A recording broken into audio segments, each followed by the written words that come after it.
Modern-day Jerusalem is a stunningly beautiful city.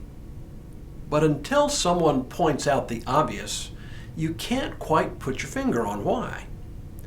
It's because, by code, every building in Jerusalem is either built with or has a facade of Jerusalem stone, a white limestone common to the region. Far from giving the city a creepy uniformity, it gives it a peaceful feel.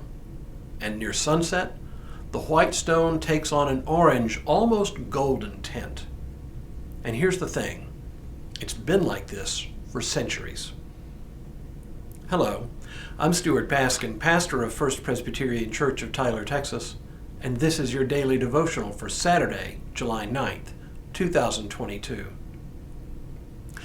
I have a black and white photograph of Jerusalem taken from the air somewhere around 1930.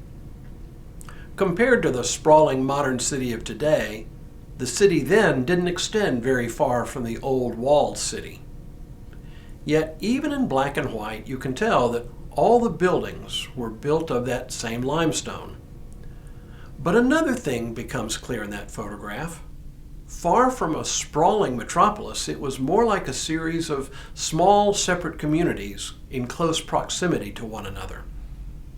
In this respect, it was pretty much like the Jerusalem Jesus would have known. We get a sense of this proximity in several passages, but the one that details Jesus' entry into Jerusalem on what we call Palm Sunday really confirms it. When they were approaching Jerusalem at Bethphage and Bethany near the Mount of Olives, he sent two of his disciples and said to them, "Go into the village ahead of you, and immediately as you enter it, you will find tied there a colt that has never been ridden. Untie it and bring it. If anyone says to you, 'Why are you doing this?' just say this, 'The Lord needs it, and will send it back here immediately.'" They went away and found a colt tied near a door outside in the street. As they were untying it, some of the bystanders said to them, "What are you doing untying the colt?" They told them what Jesus had said, and they allowed them to take it. Then they brought the colt to Jesus and threw their cloaks on it, and he sat on it. Many people spread their cloaks on the road, and others spread leafy branches that they had cut in the fields. Then those who went ahead and those who followed were shouting, "Hosanna! Blessed is the one who comes in the name of the Lord. Blessed is the coming kingdom of our ancestor David. Hosanna in the highest heaven." Then he entered Jerusalem and went into the temple, and when he had looked around at everything, as it was already late, he went out to Bethany with the 12.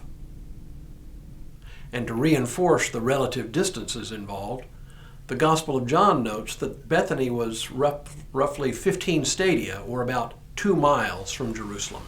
All of this to say, while modern Jerusalem is a sprawling metropolitan area, the center of the city still retains a more ancient flavor. Within the walls of the old city, streets are narrow and people live cheek by jowl. Shops of all kinds line many of the streets, often in covered corridors covered by buildings that span the top of the streets. Many of the shops are clearly for tourists, but many others are the kinds of shops that you would have found even in Jesus' day. Shops selling all manner of fruits and vegetables, spices and meats, and household goods.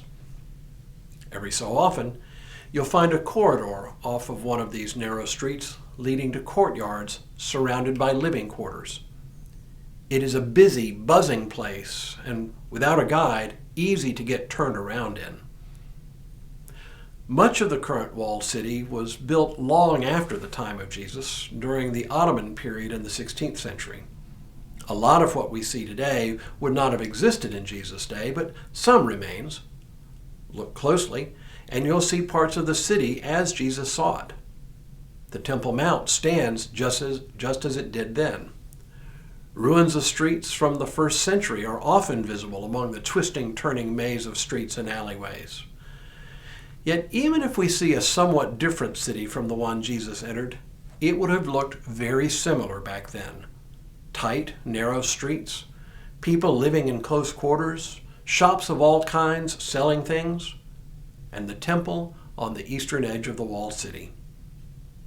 Though the temple itself is gone, a victim of the Roman siege of Jerusalem in the year 70, the massive stones that form the base of the platform of the 37-acre Temple Mount remain. And each evening, Jesus would have seen the same thing we do today.